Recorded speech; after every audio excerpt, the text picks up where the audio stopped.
¿Cuántos en su caminar con Dios han tenido alguna vez una crisis de fe?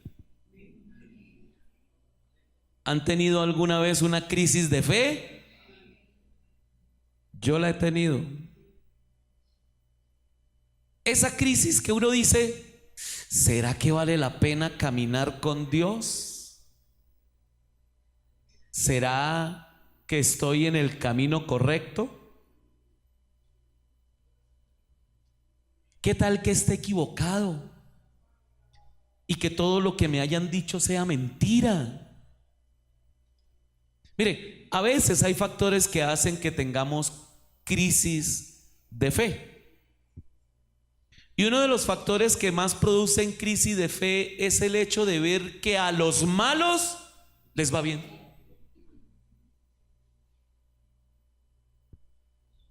Y a los buenos les va mal. ¿Le ha ocurrido?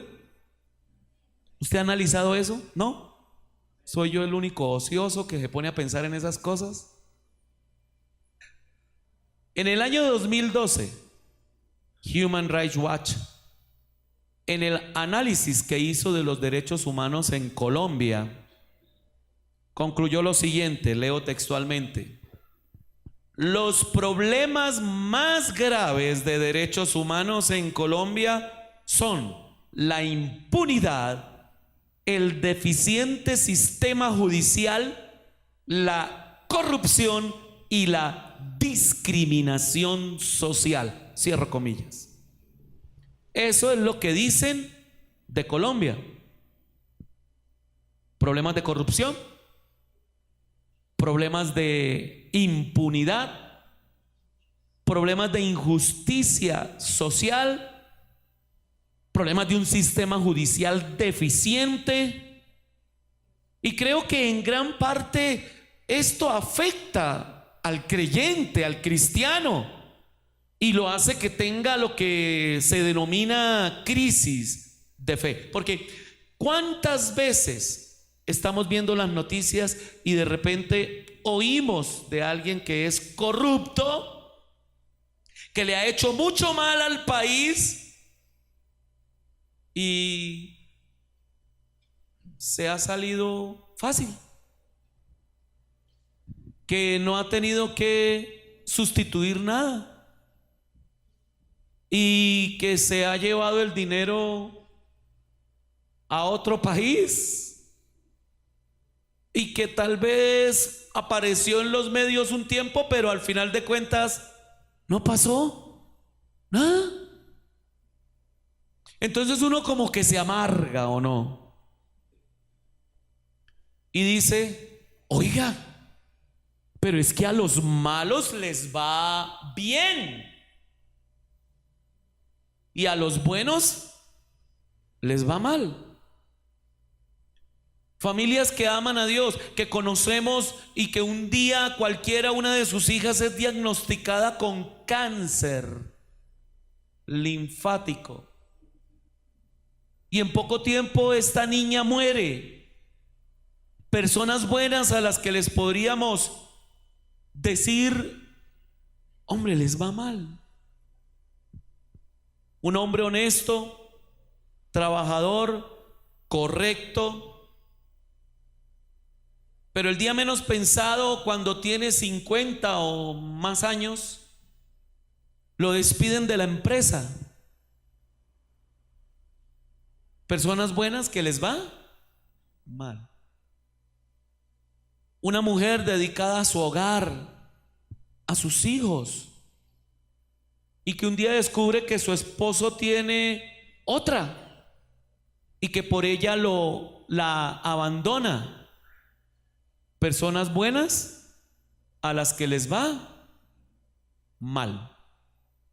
Por eso un día alguien me dijo, pastor, yo como que ya no oro más. Obviamente yo le dije, ¿por qué? Porque entre más oro, más mal me va. O sea, como que nos genera esa crisis de fe, ¿o no? Y a eso súmele algunas ideologías modernas, esas teologías que enseñan que un cristiano tiene que estar siempre prosperado, bendecido y en victoria. Y entonces la pregunta que uno se hace cuando uno está en crisis, oiga, ¿y yo por qué no estoy ni prosperado, ni bendecido, y mucho menos en victoria? ¿Qué me pasa? Entonces se oyen voces. ¿Qué dicen esas voces? Ah, no, es que a usted le falta fe. O debe ser que usted está pecando. O lo que pasa es que usted no siembra, no pacta, no, ¿cómo es que es la otra palabra? Ya me olvidó. Es eso que le mandan a hacer en las congregaciones de este tiempo. Y entonces uno se examina y dice, pero ¿qué me pasa? ¿Qué habrá sido? ¿Le ha pasado? Eso solo le pasa al pastor, ¿sí o no?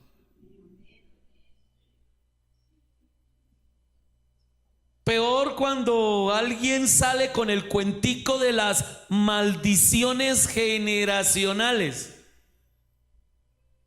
No, eso es que usted está pagando algo que hizo su papá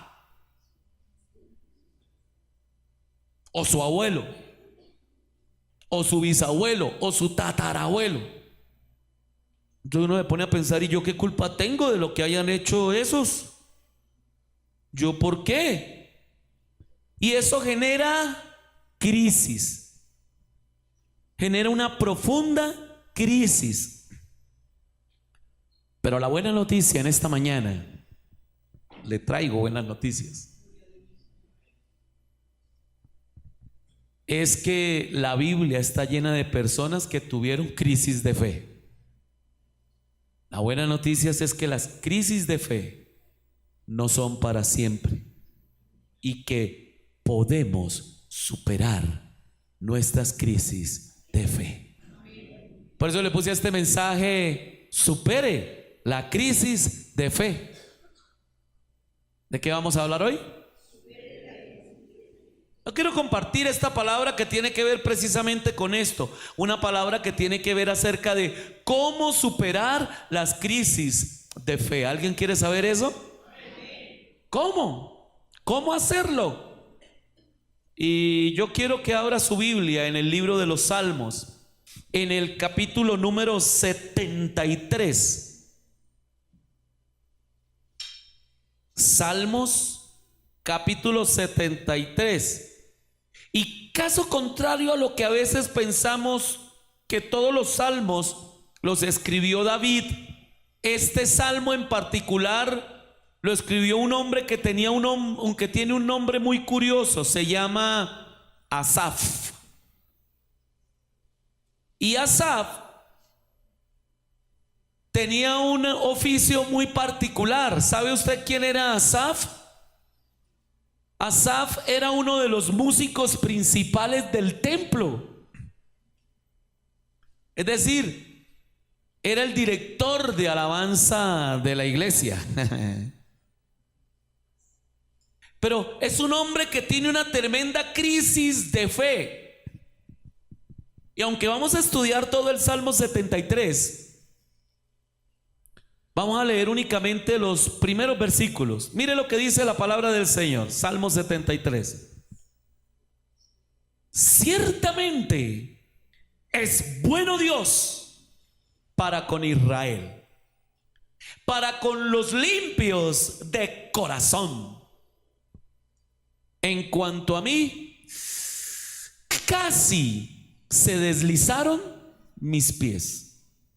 Por poco resbalaron mis pasos, porque tuve envidia de los arrogantes, viendo la prosperidad de los impíos. Amén. Esta es la palabra del Señor para nosotros hoy. Como podemos ver, el salmista en el versículo 1 empieza declarando una gran verdad. A ver, todos anímense conmigo y diga lo que dice el salmista. Ciertamente es bueno Dios para con Israel, para con los limpios de corazón. ¿Cuántos sabemos que tenemos un Dios bueno? ¿Cuántos sabemos que Dios es realmente bueno? El salmista empieza diciendo eso. Ciertamente Dios es bueno, pero va a contarnos su experiencia. Y es de esta experiencia que quiero que saquemos 3 cosas que nos van a ayudar en esta mañana para salir, superar nuestras crisis de fe. Porque él dice, bueno, aunque Dios es bueno, hubo una época en que yo realmente empecé a dudarlo, cuando yo empecé a decir, ¿será que Dios es bueno? Y lo que dice el versículo 2 es, en cuanto a mí, casi se deslizaron mis pies. Es decir, yo estuve a punto de ¿qué? De caer, y poco me faltó para resbalar. Oiga, casi caigo. Eso es lo que está diciendo Asaf. No me faltó nada para caer. ¿A cuánto les ha pasado? A eso solo le pasa al pastor, ¿sabes? Que definitivamente. Y mire, ¿qué fue lo que llevó a casi tener una caída a este hombre, a Asaf? ¿Qué fue lo que lo llevó?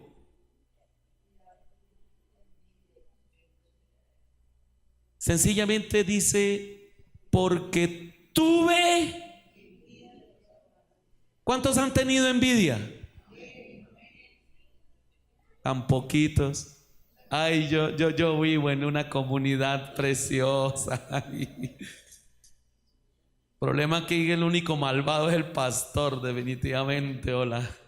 ¿Cuántos han tenido envidia? Hemos tenido envidia, ¿cierto? Y dice que este tuvo envidia, pero ¿envidia de quién? De los arrogantes. Y además de eso dice, viendo la prosperidad de los impíos. Es decir, un día Asaf, el líder de alabanza del templo, se pone a mirar la realidad de la vida. ¿Y qué descubre? Los impíos prosperan. A los malos les va bien, y a los buenos les va mal. Entonces este hombre dice, no puede ser. No. Y empezó a entrar como en esa crisis de fe. Empezó a decir, pero ¿cómo es posible que esto ocurra? Tal vez, si sencillamente quiero sospecharlo, sospecho que basado en esto alguien compuso un salmo. No sé si será un salmo. Ese salmista que escribió, óyeme, Diosito santo, tú de aritmética nada sabías. ¿Por qué tú la platica la repartiste tan mal repartida? No lo encontré. Yo no, debe ser un salmo, no sé, ni sé qué salmista es, pero bueno. Pero mira el versículo 4. Dice, porque ¿qué pasa con esa gente? No tienen congojas por su muerte, pues su vigor está entero. Mire, él se puso a mirar a los malos, prosperaban, y aparte de eso descubrió que ellos no sufren, que ellos como que no les preocupa la muerte, porque probablemente tenían medicina prepagada, medicina repagada, recontrapagada y multicuanticuas perfectipagada. En cambio a Asaf, ¿qué le tocaba? Sisben y hacer cola para que le dieran un sobrecito de acetaminofén. O sea, Asaf como que se pone a mirar eso. Él dice: oiga, es el colmo. Miren cómo le va de bien a esas personas que no aman a Dios, que son impíos. Versículo 5. No pasan trabajos como los otros. Y entre esos otros estaba él. Es decir, se la ganan fácil, les va bien. No saben lo que es levantarse a las 5 de la mañana y corra para allí, corra para acá, llegar al Transmilenio, que lo apachurren a uno ahí. Versículo 6. Por tanto, la soberbia los corona, se cubren de vestido de violencia. Oiga, mire, no solamente les va bien, sino que además son todos soberbios, violentos, orgullosos.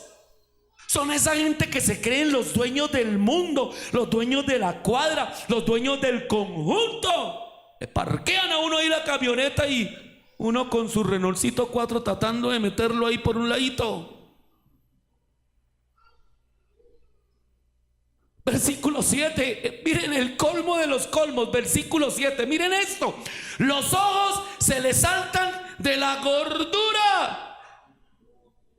Y el pobre Asaf, yo me lo imagino flaco, ojeroso, cansado, sin vida y sin ilusiones. Le metí vida para que no se me fuera a ir por las canciones del mundo, ¿no?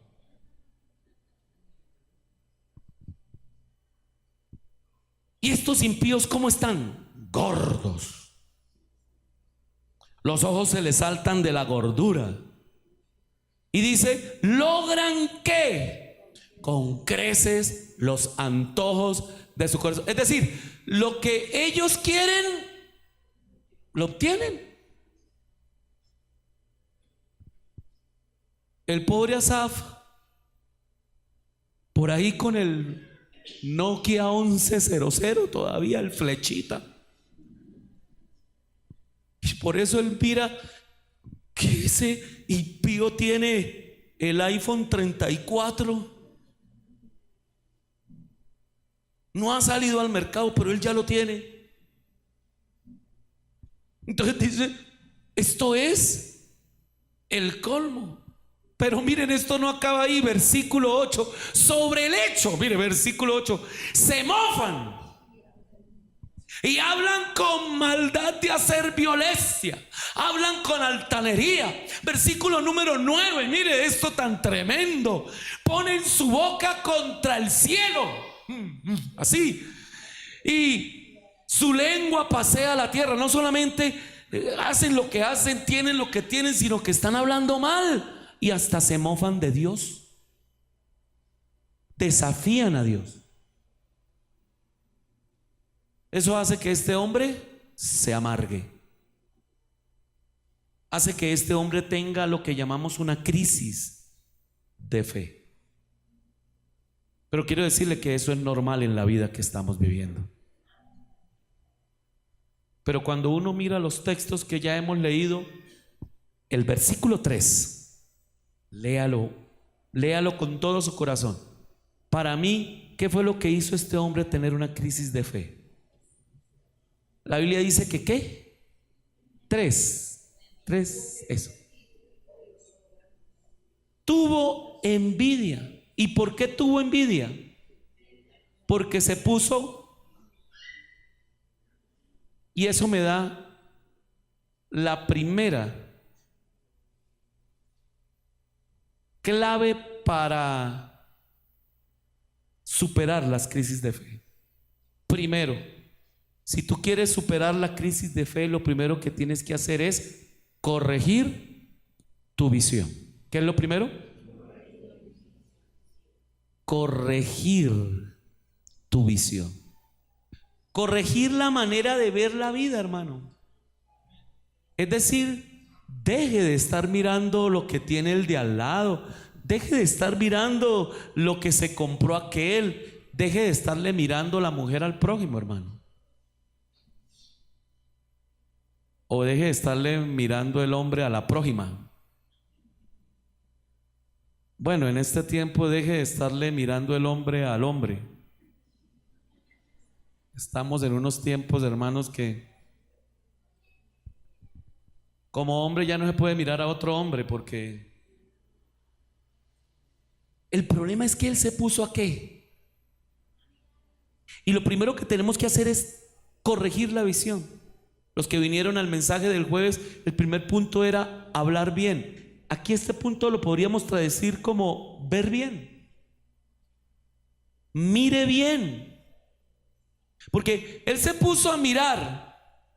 Oiga, a los malos definitivamente les va bien, y a nosotros que buscamos a Dios no nos va bien. Y ahí viene la crisis, porque le produce una profunda envidia. ¿Cómo se siente la envidia? Sí, yo sé que a usted le han enseñado que la envidia es mejor. Ay, me va a decir que no se la sabe. No lo ha escrito en su Facebook. La envidia es mejor sentirla. No, ¿cierto? No. Mejor despertarla que sentirla. Pero ¿cómo se siente la envidia? ¿Se siente rico o se siente feo? A ver, los envidiosos, digan, ¿cómo? Se siente feo, ¿cierto? Ah, pastor. Claro, hermano. Yo he sentido envidia. Y el problema de Asaf es que está viendo que los que prosperan no son los hermanos de la iglesia. Él está viendo que los que prosperan son los malos, porque ¿cuánto nos alegramos de que los hermanos de la iglesia prosperen? Ay, gloria a Dios. Espero que no sea por lo de las visitas, hermano. O sea, usted ve que alguien de la iglesia prospera y usted dice, ¡gloria a Dios! Yo lo hago, hermano. Yo veo que un hermano me dice, pastor, me compré la burbuja. Uno se imagina la 4x4, ¿no? Y resulta que se compró fue una burbuja ahí de esas de hacer burbujas. Y gloria a Dios, porque usted dice, qué bueno que a mi hermano que va a la iglesia, que se congrega, le va bien. Por eso lo primero que tenemos que hacer es corregir la visión. Deje de estar mirando lo que no debe mirar, hermano.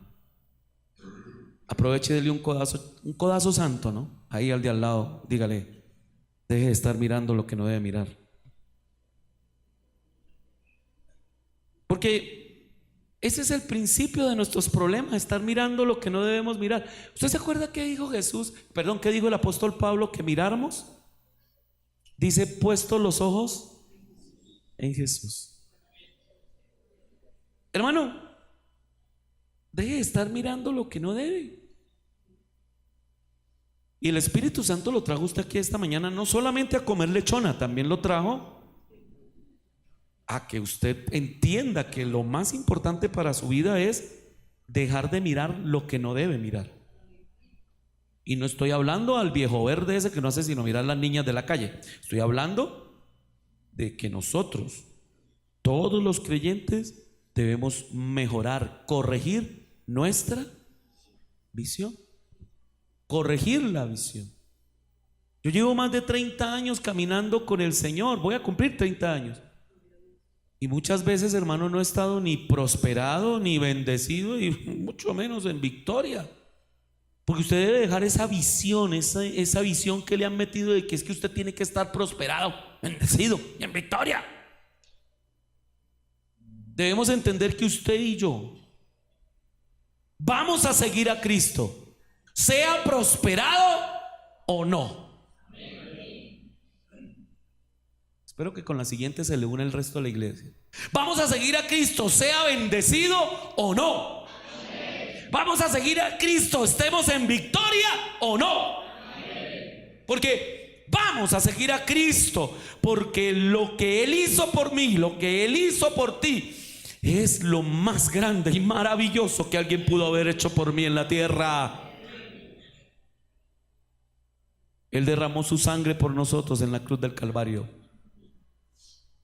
Y es ahí a donde debemos mirar.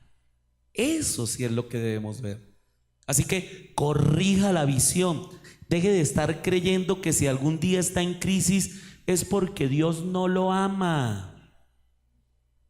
Ay, pastor, es que Dios a mí no me escucha.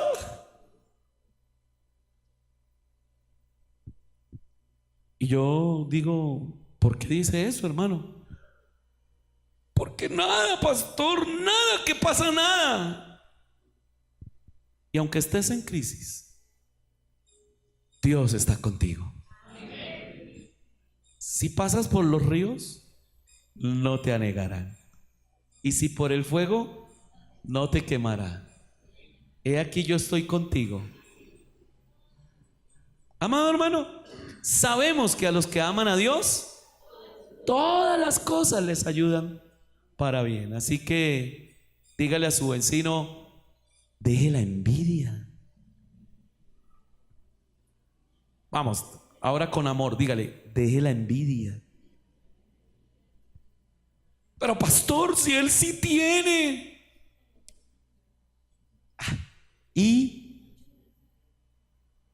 Pero pastor, es que él no es cristiano, es un borracho, parrandero, mujeriego y jugador.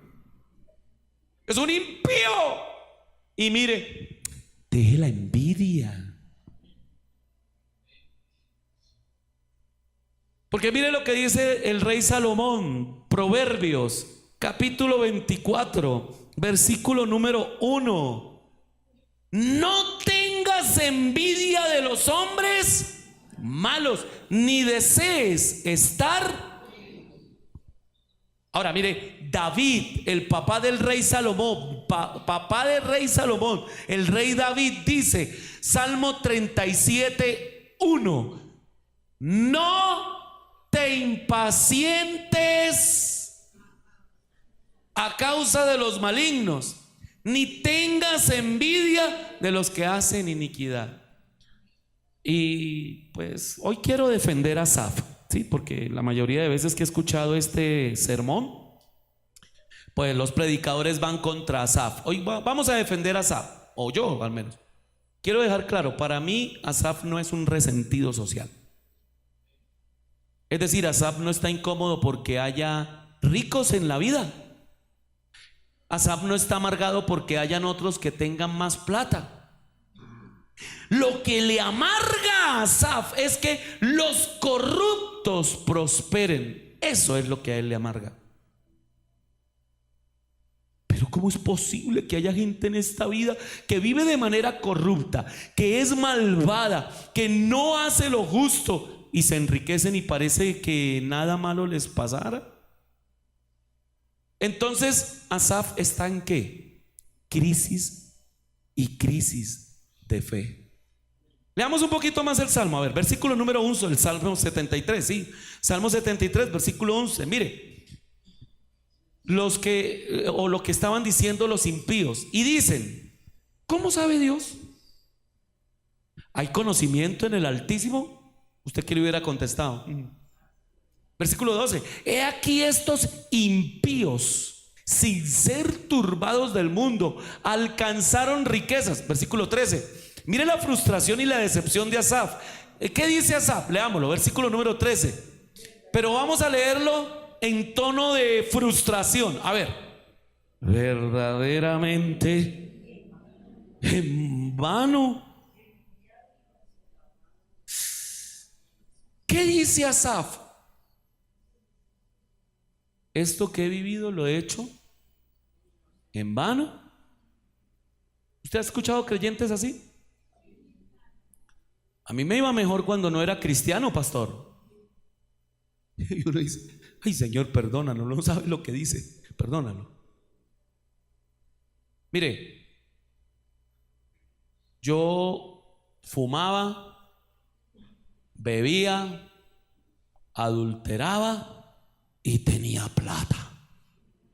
Ahora voy a la iglesia y míreme, oro y míreme, leo la Biblia y míreme.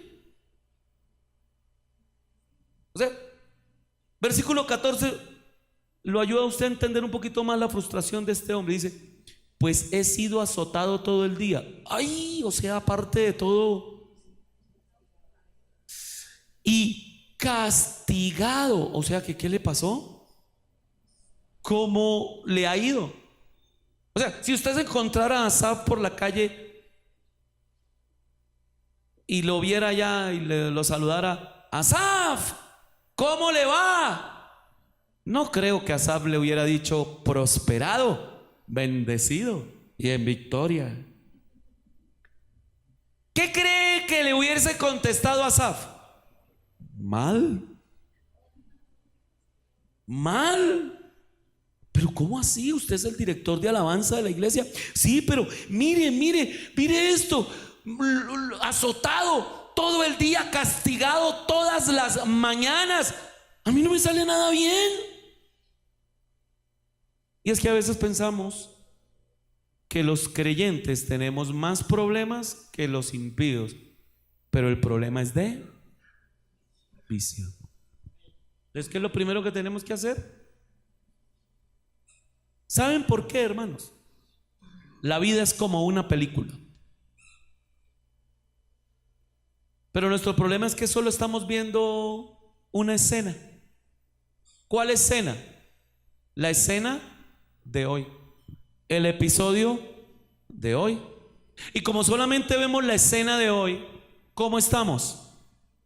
Amargados. Porque yo no sé si usted ha visto una película. ¿Dónde es más importante la película? ¿O cómo ve usted que una película es buena? ¿Cuando gana el bueno o cuando gana el malo? ¿No gana el malo? O sea, la película tiene el protagonista y el antagonista. Pero hay películas de estos tiempos que el protagonista es el malo. Pero para nosotros que somos buenos, la película buena es ¿cuál?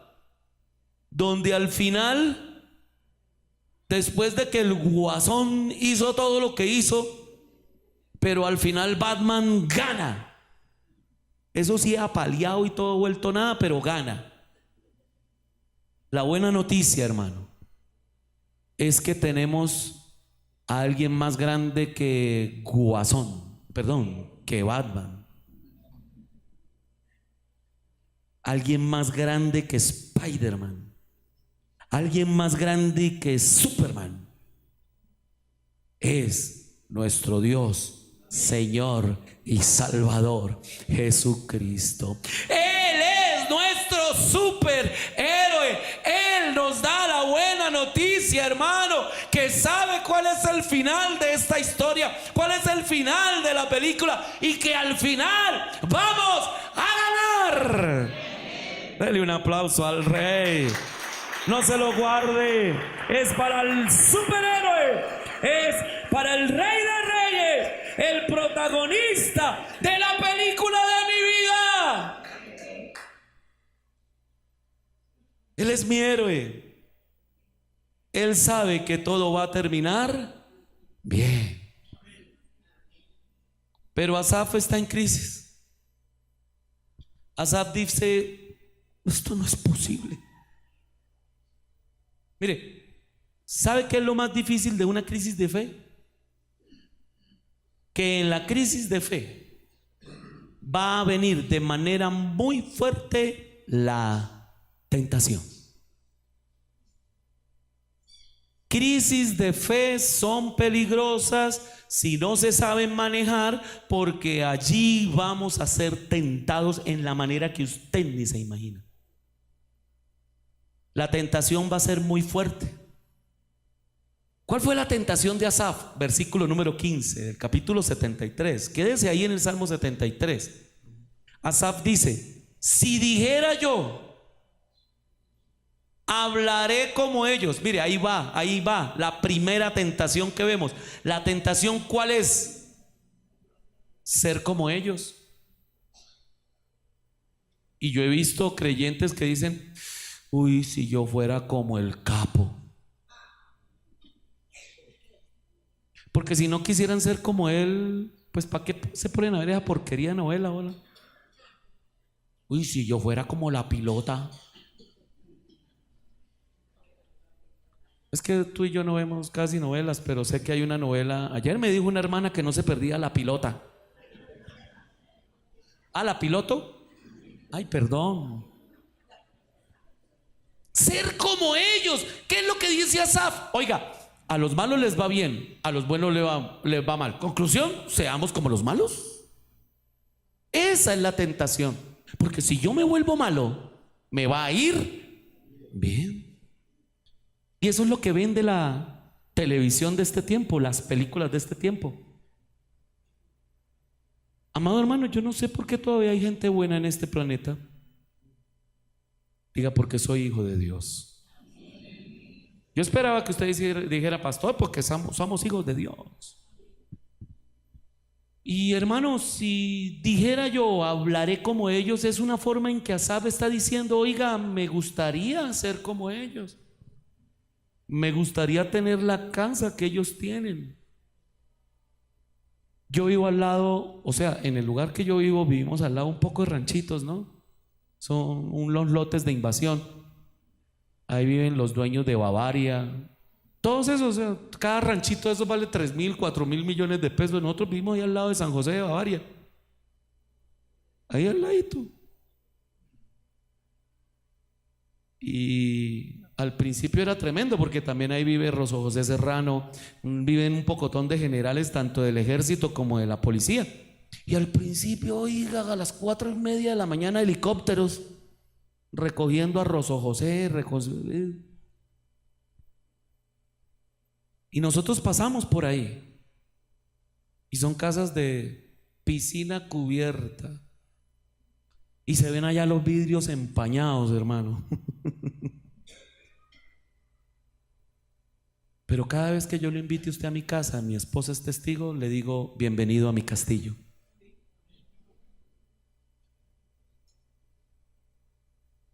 Está invitado a mi castillo, hermano, que es un lugar de bendición. Y por allá en un proverbio decía el proverbista, mejor es un pan duro y hasta mohoso en casa de bendición que banquetes al lado del impío. Pero no, hay gente que está deseando estar ahí. Y es el segundo punto que quiero tratar con usted, hermano. Cambie y combata la tentación. El segundo paso que usted debe hacer para eliminar la crisis de fe es combatir la tentación. No se deje arrastrar por la tentación, hermano. Porque mire el versículo 15 lo que dice. Volvamos al versículo 15. Hay un peligro en esto, hermano. Si dijera yo, hablaré como ellos, he aquí, ¿sabe cuál es el peligro, hermano? Escuche, lea eso. La generación de tus hijos engañaría. Hay un peligro cuando usted está refunfuñando en su casa, hablando mal del pastor, hablando mal de la iglesia, hablando mal de acá. No, mire, hace cuánto que no vengo a la iglesia y el pastor ni me llama. El pastor Plácido sí me llamaba todos los santos días. Y hay gente que se ha ido de este lugar que porque yo no la llamo. Hay personas que se han ido de la iglesia, de este lugar, porque la niña que venía acá le dijo, él le dijo, ¿podemos salir allí a comernos un heladito? Sí, claro. Y ya que estaban comiéndose el heladito, ¿quiere ser mi novia? Y la niña le dijo, no, ¿usted qué le pasa? Yo no. Y se fueron. Porque ¿a quién están mirando? Esa es su tentación. Y hay personas que hacen eso mismo en sus casas. Hablan mal de los pastores, hablan mal de las congregaciones, de las iglesias. Si usted sabe que aquí, hermano, le damos duro y palo a las iglesias de la prosperidad, y eso sí, téngalo por seguro, pero usted no me ha oído nombrar a alguien, ¿o sí? Miren, hay una familia que llegó a esta iglesia destruida, hermano, y en esta mañana están aquí destruidos, hermano, por 10 años engañados en una congregación donde el pastor era, mejor dicho, lo peor. Llegaron destruidos, pero oyeron la palabra y decidieron quedarse acá. Amado hermano, no hable mal del pastor, no hable mal de la iglesia, no hable mal, porque puede destruir a sus hijos. Sus hijos lo están escuchando. El día de mañana puede haber una crisis de fe en su casa, y en medio de esa crisis de fe usted diga: yo no vuelvo a la iglesia. Esa es la tentación. Yo no vuelvo ¿a dónde? A la iglesia. Es lo primero que hacen. No vuelvo. Yo no voy allá. Y Dios no lo permita, su hijo cae en una dificultad, en una crisis. Eso le pasó a un pastor que en su congregación tenía a unos hermanos, y por una crisis de fe esos hermanos pues dejaron de ir a la iglesia. Por ende, pues el muchacho, que era joven, se fue y en el mundo adquirió el SIDA. El papá, desesperado, pues llamó a su pastor, a donde ya no iba hace rato, pero así nos toca a veces los pastores, no importa que no vaya, allá llegamos. Pastor, quiero que hable con mi hijo. Definitivamente está en una situación terminal. Claro, listo. ¿Cuándo? No, mire, están en la clínica, vamos. Se fueron. Y el papá entonces dijo: hijo, traje al pastor para que hablara contigo. Y le digo: no, ¿usted por qué me trae a alguien en quien usted mismo no cree? Usted mismo ha hablado mal de él. Lo recibió a regañadientes, porque a veces los pastores somos así: no, permítame, no, déjeme, yo hablo con él. Papá le dijo: no, pero es que no está. No, déjeme, yo hablo. Y ahí el muchacho le dijo: no, pastor, yo no creo en nada de eso, porque yo vi a mi papá, a mi mamá hablar mal de ustedes. Y murió sin estar en paz con el Señor. ¿Qué dañó la vida de ese joven? Un padre que no supo manejar las crisis de fe. Y en nuestros hogares, yo no sé a quién le estoy hablando en esta mañana, pero en nuestros hogares puede estar pasando eso. Estamos manejando mal las crisis de fe y tenemos la tentación de poner a nuestros hijos en peligro. Y a veces no nos damos cuenta, pero es un peligro eterno. Por eso, si usted quiere manejar las crisis de fe, si usted necesita aprender a manejar las crisis de fe, no se aleje de Dios. Al contrario, miren lo que dice Asaf, versículo 16. Cuando pensé para saber esto, fue duro trabajo para mí. ¿Qué es lo que dice él? Mire, eso se me volvió como un rompecabezas. Yo me acostaba todas las noches y yo decía: ¿por qué a los malos les va bien y por qué a los buenos les va mal? Y me preocupé tanto que terminé cansado, frustrado, amargado. Y él no pudo con la respuesta, hermano. No encontró, no halló respuesta. La respuesta a la crisis no está en el centro vacacional. La respuesta a la crisis de fe no está en una ida a Girardot. No está en el yoga. No está en la meditación trascendental. ¿Dónde encontró Asaf la respuesta? Mire, ¿sabe qué es lo que nos va a ayudar? Combatir la tentación. Para superar la crisis de fe usted debe combatir la tentación. Y por eso se lo coloco ahí en este mensaje, hermano. Hay que combatir la tentación. Alejarse de Dios. Alguien le dirá, pero ¿de qué le sirve ir a esa iglesia? ¿De qué le sirve orar? ¿De qué le sirve leer la Biblia? Esa es la tentación. ¿De qué te sirve? Bueno, esto es para los que diezman, ¿no? ¿De qué te sirve diezmar? Mejor no volver a esa iglesia. Aléjese de Dios. Mire, esos ni buscan a Dios. ¿Y cómo les va? ¿Les va? Bien. Eso es una tentación. Y yo quiero decirle a alguien en esta mañana: no es verdad lo que dice el versículo 13. Verdaderamente en vano he limpiado mi corazón. No, no es verdad. No ha sido en vano. Tu caminar en Cristo no ha sido en vano. Asistir a la iglesia no ha sido en vano. Venir a la congregación no ha sido en vano. Nada de lo que ha hecho por la vida en Cristo no ha sido en vano. Recuerde, tenemos que ver toda la película. Y cuando uno ya conoce el final de la película, uno ¿qué dice? Yo ya sé. Sí, le pegaron un tiro al protagonista, pero yo ya sé el fin, yo ya sé, el tiro no tocó el corazón. Yo ya sé por dónde va. El problema es que estamos viendo solo una escena, el hoy.